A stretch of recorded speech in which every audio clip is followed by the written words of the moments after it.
রাজ্য সরকারের একের পর এক বিজ্ঞপ্তি প্রকাশিত হতে চলেছে। রাজ্য সরকারের প্রচুর কিন্তু চাকরির রিক্রুটমেন্ট আসতে চলেছে এবং অলরেডি যেই চাকরিগুলির বিজ্ঞপ্তি এতদিন পর্যন্ত হোল্ড ছিল সেগুলি আস্তে আস্তে তার ডিটেল নোটিফিকেশন পাবলিশ করতে চলেছে।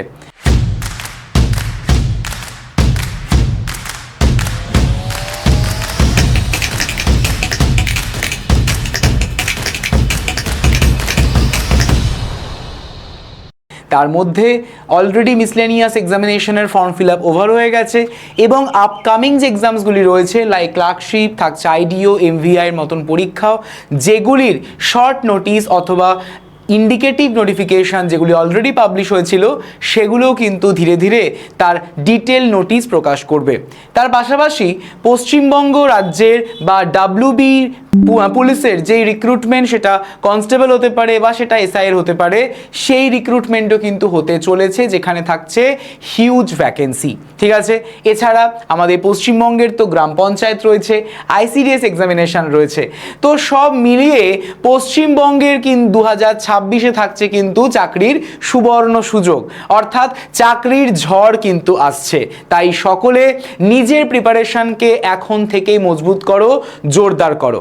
আর এই প্রত্যেকটি পরীক্ষার জন্য ঠিক কেমন ধরনের রোড ম্যাপ হওয়া উচিত, ঠিক কি হতে পারে আমাদের প্রপার রুটিন, সিলেবাসটাই বা ঠিক কি, আর পরীক্ষাটিকে ক্লিয়ার করার জন্য কি হতে পারে রামবান স্ট্র্যাটেজি, সেই নিয়েই আজকের এই ভিডিওটি। তাই সকলকে অনুরোধ করছি প্রথম থেকে শেষ পর্যন্ত ভিডিওটিতে জুড়ে থাকার জন্য।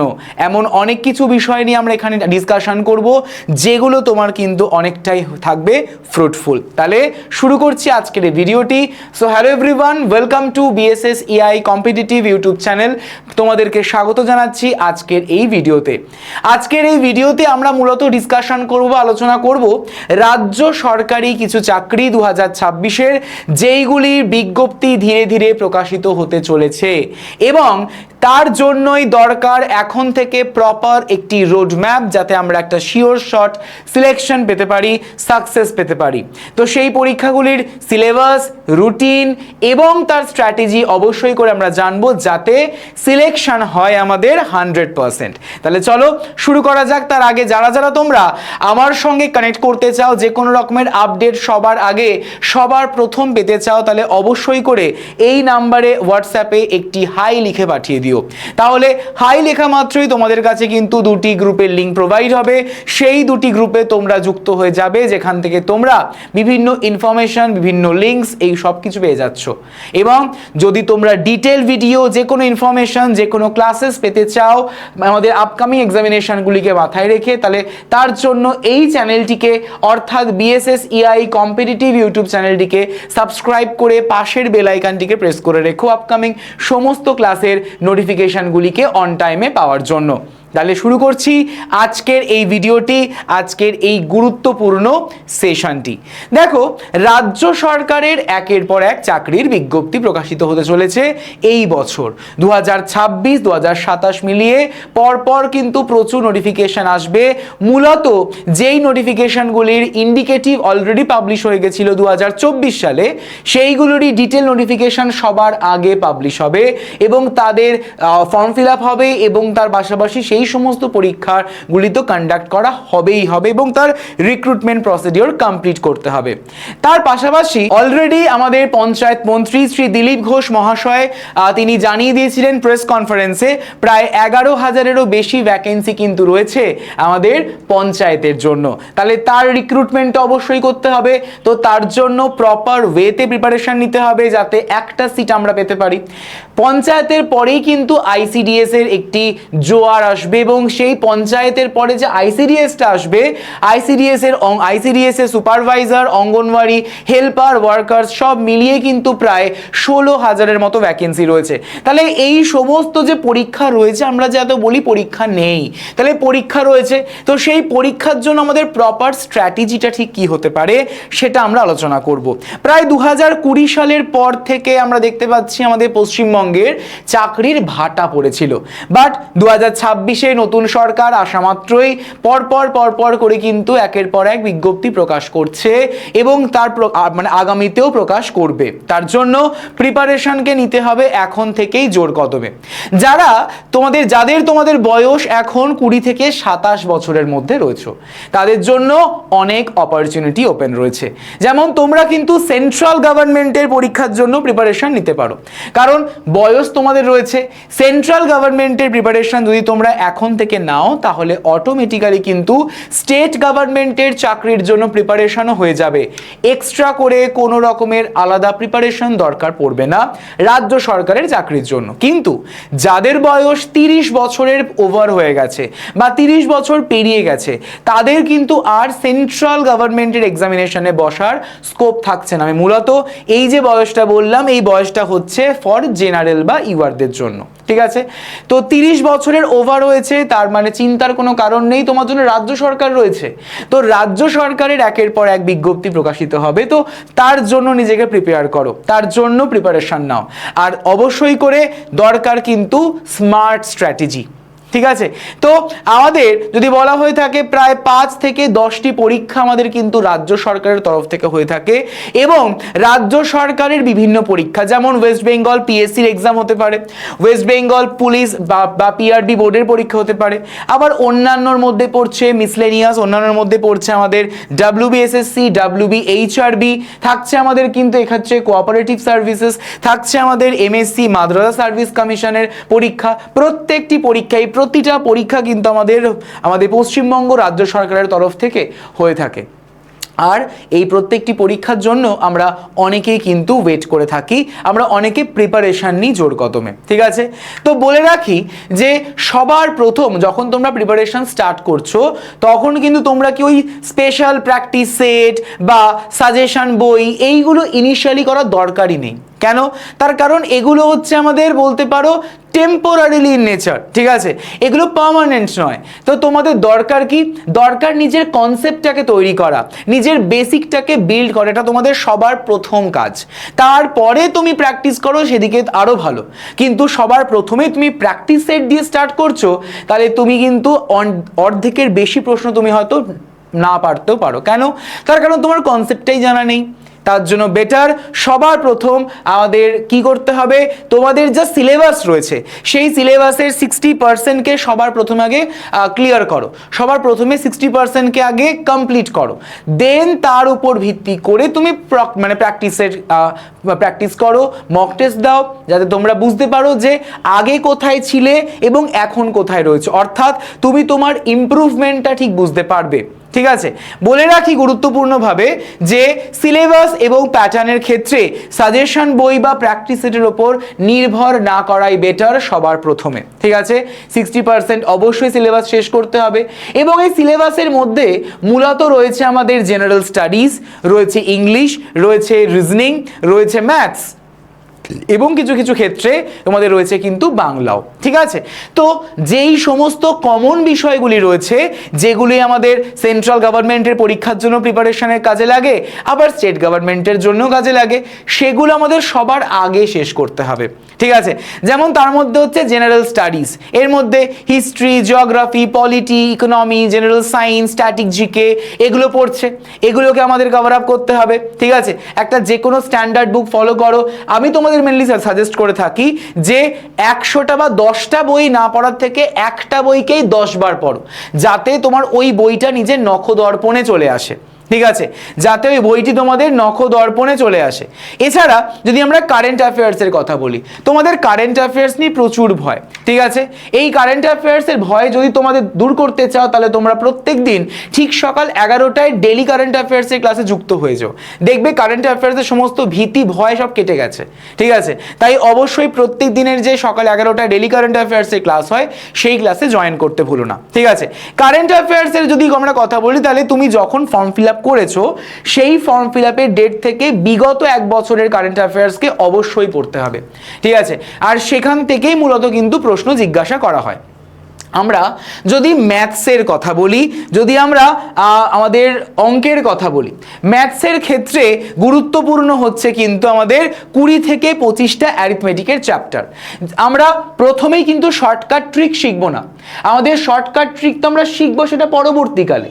দরকার সবার প্রথম কনভেনশনাল মেথড, অর্থাৎ ট্র্যাডিশনাল মেথড, যেই মেথডে তোমরা পারদর্শী, যেই মেথডে তোমরা এতদিন ধরে অঙ্ক করে এসেছো স্কুল কলেজ লাইফে, ঠিক আছে, সেই মেথডটাকে আগে সবার প্রথমে শেখা উচিত। তারপরে তুমি শর্টকাট ট্রিক শেখো। ধরো তুমি আগে একটা শর্টকাট ট্রিক শিখেছো, সেইটা তুমি অ্যাপ্লাই করতে পারলে না পরীক্ষার হলে, তাহলে তুমি কি করবে? অঙ্কটাকে ছেড়ে দেবে? কিন্তু তোমার জানা অঙ্ক, তুমি যদি ট্র্যাডিশনাল মেথডে করতে তাহলে তোমার অঙ্কটা মিলে যেত। আমার সঙ্গে কারা কারা সহমত তোমরা কমেন্ট সেকশনে কমেন্ট করে জানিও তো যে এই বিষয়টা হয় কিনা, যে পেটে আসছে মুখে আসছে না, অঙ্কটা মনে হচ্ছে পারবো কিন্তু শর্টকাট ট্রিকটা আমার ঠিক জানা নেই, তার জন্য আমরা স্কিপ করে ফেললাম, ট্র্যাডিশনাল মেথডে করতে গেলে প্রচুর টাইম চলে যাবে বলে। ঠিক আছে, তো তার জন্য বেটার ট্র্যাডিশনাল মেথডে সবার প্রথমে অঙ্ক প্র্যাকটিস করা, তারপর শর্ট ট্রিক মেথড ইউজ করা। ঠিক আছে, যদি আমরা ইংলিশের কথা বলি, ইংলিশের ক্ষেত্রে গ্রামার তো ভেরি মাচ ইম্পর্টেন্ট, এবং থাকছে ভোকাবুলারি, যেখানে synonym, antonyms, one word substitution, idioms and phrases, যেগুলো প্রত্যেকটা পরীক্ষার জন্য কমন, আসবে পরীক্ষায়। তাহলে যেগুলো কমন সেগুলোই তো আমাকে আগে সবার প্রথমে রেডি করে রাখতে হবে, যাতে পরবর্তীকালে কোনো অসুবিধা না হয়, রাইট? তাহলে এই বিষয়গুলোকে আমাদের দেখতে হবে। আমরা অবশ্যই করে কি করে রাখতে হবে, প্রত্যেক দিন আমাদের প্রায় 100টা, মানে প্রতিটা চ্যাপ্টার থেকে অ্যাটলিস্ট 100টা করে যদি কোশ্চেন তোমরা প্র্যাকটিস করে রাখতে পারো তাহলে কেল্লা ফতে। ঠিক আছে, তো এইগুলো আমাদের কিন্তু মেনে চলতে হবে। শর্টকাট ট্রিক সর্বপ্রথম ইউজ করা যাবে না, সবার প্রথমে কনভেনশনাল মেথড, সবার প্রথম কনসেপ্টকে বিল্ড করো, কনসেপ্ট তৈরি করো। ঠিক আছে, কনসেপ্ট তৈরি না করলে কিন্তু হবে না, কারণ এটা সেই সময় নয় যেই সময় একদম ফ্ল্যাট কোশ্চেন আসতো। এখন সময় পাল্টেছে, কম্পিটিশন বেড়েছে। আর কম্পিটিশন বেড়েছে কেন? তার কারণ সবাই আনসার করতে পারছে, তাই সেই লেভেলের প্রশ্ন কিন্তু জিজ্ঞাসা করা হয়ে থাকবে যেগুলো তোমাদের কাছে হয়তো আননোন থাকলেও থাকতে পারে। আর সেই আননোন প্রশ্ন, আননোন যে ফ্যাক্ট, সেগুলোকে জানতে গেলে, সেগুলোকে রেডি করতে গেলে নিজের কনসেপ্টটাকে তৈরি করো, নিজের বেসিকটাকে তৈরি করো। ঠিক আছে, ইংলিশ অবশ্যই করে হচ্ছে আমাদের গেম চেঞ্জার একটি সাবজেক্ট। ঠিক আছে, তুমি যত ইংলিশ প্র্যাকটিস করবে তত তোমার জন্য ভালো, তুমি যত নিউজ পেপার পড়বে তত তোমার জন্য ভালো, তুমি নতুন নতুন ওয়ার্ডস জানতে পারবে, নতুন নতুন শব্দ শিখতে পারবে, নতুন নতুন ওয়ার্ডসের মানে জানতে পারবে, তার সিনোনিম অ্যান্টোনিমস জানতে পারবে, তার হোমোনিমস জানতে পারবে, বিভিন্ন ইডিয়ামস জানতে পারবে, বিভিন্ন ফ্রেজেস জানতে পারবে। সেগুলো তখনই পসিবল যখন তুমি একটা প্রপার নিউজ পেপার পড়ছো। ঠিক আছে, কারা কারা তোমরা পশ্চিমবঙ্গের এই সমস্ত চাকরির পরীক্ষার জন্য প্রিপারেশন নিচ্ছ অবশ্যই কমেন্ট সেকশনে কিন্তু কমেন্ট করে জানিও। ঠিক আছে, তাই আমি একটাই কথা বলবো যে তোমাদের সবার প্রথমে সিলেবাসটাকে দেখে নেওয়ার পর তারপর রেডি করতে হবে কিন্তু একটা প্রপার স্কেডিউল বা একটা প্রপার রুটিন, যেই রুটিনকে মেনে তুমি পড়াশোনা করতে পারবে, সেই রুটিনটাকে তোমাকে ফলো করতে হবে, সেই রুটিনটাকে মেনে চলতে হবে। তার পাশাপাশি প্র্যাকটিসের জন্য তো আমরা অলওয়েজ রয়েছি তোমাদের জন্য এই ইউটিউব চ্যানেলের মাধ্যমে, বিভিন্ন এমসিকিউজ প্র্যাকটিস সেশন হয়ে থাকে প্রত্যেক দিনের ন্যায়, তো সেই ক্লাসেও কিন্তু তোমরা জয়েন করতে পারবে। ঠিক আছে, তো দরকার কি প্রপার ডিসিপ্লিন, দরকার কি একটা সেলফ স্টাডি। ঠিক আছে, ধরো তোমরা ক্লাস করার পর সেগুলোকে তোমরা রিভাইজ করছো, ডেফিনেটলি সেই রিভিশনটা কিন্তু ম্যান্ডেটারি, রিভিশন ছাড়া কিন্তু সম্ভব নয়। জিকের ক্ষেত্রে তো আরোই নয়, জিকে বা জেনারেল নলেজ বা জেনারেল সায়েন্সের ক্ষেত্রে তুমি যত বেশি রিভাইজ করবে তত তুমি কিন্তু নলেজেবল হবে, তত তোমার মনে থাকবে প্রত্যেকটা ইনফরমেশন, প্রত্যেকটা ফ্যাক্ট। ঠিক আছে, তাই সবার প্রথমে কিন্তু আমাদের ডিসিপ্লিন ওয়াইজ একটা রুটিন তৈরি করো এবং সেই রুটিন অনুযায়ী পড়াশোনা শুরু করো। ঠিক আছে, কনসেপ্ট পড়া হলো সিলেবাস দেখে, তারপর কি দরকার আমাদের কেমন ধরনের প্রশ্ন পরীক্ষায় আসে। তো তার জন্য বেটার হচ্ছে মক টেস্ট। মক টেস্টের একটা ইম্পর্টেন্স রয়েছে, মানে তুমি মক টেস্ট দিলে, কোশ্চেনের উত্তরগুলো দিলে, দেন দেখলে তোমার রেজাল্ট, স্কোর কার্ড, দেন ওটাকে বন্ধ করে রেখে দিলে, সেইটা করলে কিন্তু চলবে না। কি দরকার তুমি যে প্রশ্নগুলো অ্যাটেম্প্ট করেছো তার মধ্যে যেগুলো ভুল হয়েছে সেইগুলো কেন ভুল হয়েছে সেইটাকে বিশ্লেষণ করা, সেইটাকে অ্যানালাইজ করা, সেটা তোমাদেরই দায়িত্ব। সেটা তুমি যতক্ষণ না করছো ততক্ষণ কিন্তু সম্ভব নয়, ততক্ষণ তুমি অনেকের থেকে অনেকটা পিছিয়ে গেলে। তাই মক টেস্টের অ্যানালিসিস অবশ্যই গুরুত্বপূর্ণ। ঠিক আছে, শুধুমাত্র মক টেস্ট দিলাম ছেড়ে দিলাম সেটা করলে কিন্তু চলবে না। ঠিক আছে, তো ডেফিনেটলি প্রায় আমাদের 60 to 70% যখনই তোমাদের সিলেবাস শেষ হয়ে যাচ্ছে তারপর থেকেই তোমরা মক টেস্ট দেওয়া শুরু করো, মক টেস্ট দেওয়া শুরু করো, মক টেস্ট ভালো করে দাও এবং ইনকারেক্ট বা ভুল প্রশ্নের উত্তরগুলোকে অ্যানালাইজ করো যে কেন ভুল হলো, তার আনসারটা কি হবে। ঠিক আছে, এবং অবশ্যই তোমাদেরকে ফোকাস করতে হবে সিলেকশন আমাদের রিক্রুটমেন্টের ওপর, অবশ্যই করে আমাদের ফোকাস করতে হবে আমাদের স্টাডির ওপর, প্রিপারেশন জার্নির ওপর। রেজাল্টের আশা করো না, রেজাল্টের আশা করলে অনেকে ডিপ্রেশনে চলে যায়, তাই বেটার মনে রাখবে আমাকে সাকসেসফুল হতে হবে অ্যাট এনি কস্ট, সেটা যেভাবেই হোক। তাই প্রিপারেশনকে মজবুত করতে হবে, জোরদার করতে হবে। ঠিক আছে, আর সফলতার যদি আমরা একটা ব্লুপ্রিন্টের কথা বলি তাহলে অবশ্যই সঠিক লক্ষ্য, ধারাবাহিকভাবে পড়াশুনো করা এবং মক টেস্টের প্রপার অ্যানালাইজ, এটাই তোমাদের কিন্তু সাফল্যের মূল চাবিকাঠি। তাই ডেফিনেটলি তোমরা প্রিপারেশন নেওয়া স্টার্ট করো জোর কদমে, আর রোজ আমাদের একদমই নিজের সেরাটা দাও, প্রত্যেক দিন নিজের সেরাটা ডেডিকেট করো, প্রত্যেক দিন মক টেস্টের মাধ্যমে, নিজের পড়াশোনার মাধ্যমে। রাইট, এবং এই তোমাদের সকলের কথা মাথায় রেখে আমরা কিন্তু অটোমেটিক্যালি বা অলরেডি লঞ্চ করে ফেলেছি WB গ্রাম পঞ্চায়েত ব্যাচ 3.0। তোমাদের এত সাপোর্ট, এত ভালোবাসায় আমাদের প্রথম এবং দ্বিতীয় ব্যাচ অলরেডি সিট ফুল, যার জন্য আমরা আর সেই ব্যাচে অ্যাডমিশন নিতে পারবো না। তাই চিন্তার কোনো কারণ নেই, থার্ড ব্যাচ আমরা লঞ্চ করে দিয়েছি 3.0 এবং এই ব্যাচের ক্লাস শুরু হবে আগামী 18ই জুন থেকে। আগামী 18ই জুন থেকে এই ব্যাচে কিন্তু ক্লাস শুরু হতে চলেছে। তাই হাতে এখনো তোমাদের সময় রয়েছে, যারা যারা তোমরা জয়েন করতে চাও অবশ্যই করে কিন্তু জয়েন করার জন্য, ডিসকাউন্ট পাওয়ার জন্য এই কোডটিকে ইউজ করে ফেলো, YT107 YT107 এই কোডটিকে ব্যবহার করে ফেলো যাতে ম্যাক্সিমাম পরিমাণে তোমরা ডিসকাউন্ট পেতে পারো।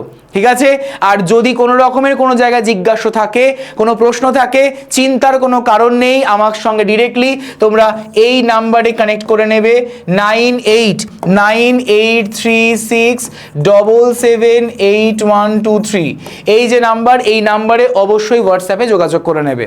আর পাশাপাশি আমাদের আপকামিংয়ে যেহেতু আইসিডিএস এক্সামিনেশন রয়েছে, তো আইসিডিএস সুপারভাইজারের ব্যাচও আমরা লঞ্চ করে দিয়েছি। ঠিক আছে, এবং আইসিডিএস অল ইন ওয়ান ব্যাচও কিন্তু আমরা ইতিমধ্যেই লঞ্চ করে ফেলেছি। ঠিক আছে, তো যেখান থেকে তোমরা সুপারভাইজার, কর্মী এবং সহায়িকা এই তিনটে পদের জন্য একই সাথে কিন্তু প্রিপারেশন নিতে পারবে। ঠিক আছে, তাই চিন্তার কোনো কারণ নেই। যারা যারা জয়েন করতে চাও অবশ্যই এই নাম্বারে কানেক্ট করে নিও হোয়াটসঅ্যাপের মাধ্যমে 9836778123 এই নাম্বারে, এবং কোড ইউজ করতে ভুলো না YT107 YT107 ম্যাক্সিমাম ডিসকাউন্টের জন্য।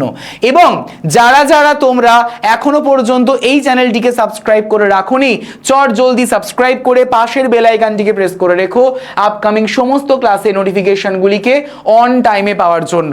সকলে ভালো থেকো। সেশনটি যদি ফ্রুটফুল মনে হয় অবশ্যই করে লাইক করে দিও, এবং যারা তোমরা এখনো পর্যন্ত BSSEI ডিজিটাল লার্নিং অ্যাপ্লিকেশনটিকে গুগল প্লে স্টোর থেকে ডাউনলোড করোনি অবশ্যই ডাউনলোড করে নিও। কেন? তার কারণ বর্তমানে প্রায় 1 লক্ষেরও বেশি স্টুডেন্টরা রীতিমতো অ্যাক্টিভ হইতে ক্লাস করছে এই অ্যাপের মাধ্যমে। তাহলে তোমরা কেন পিছিয়ে থাকবে? তোমরাও একদমই এগিয়ে আসো, প্রিপারেশন নাও জোর কদমে, এবং তোমাদের প্রিপারেশনের জার্নিতে আমরা অলওয়েজ তোমাদের সঙ্গে রয়েছি। ঠিক আছে, সেশনটি ফ্রুটফুল মনে হলে লাইক করে দিও, শেয়ার করে দিও, এবং যারা নতুন চ্যানেলে যুক্ত হয়েছে অবশ্যই চ্যানেলটিকে সাবস্ক্রাইব করে পাশের বেল আইকনটিকে প্রেস করে রাখতে ভুলো না। তাহলে তোমাদের সঙ্গে আবারও দেখা হচ্ছে পরবর্তী ভিডিওতে। সকলের সঙ্গে দেখা হবে পরবর্তী সেশনে। সকলে ভালো থেকো। Thank you everyone.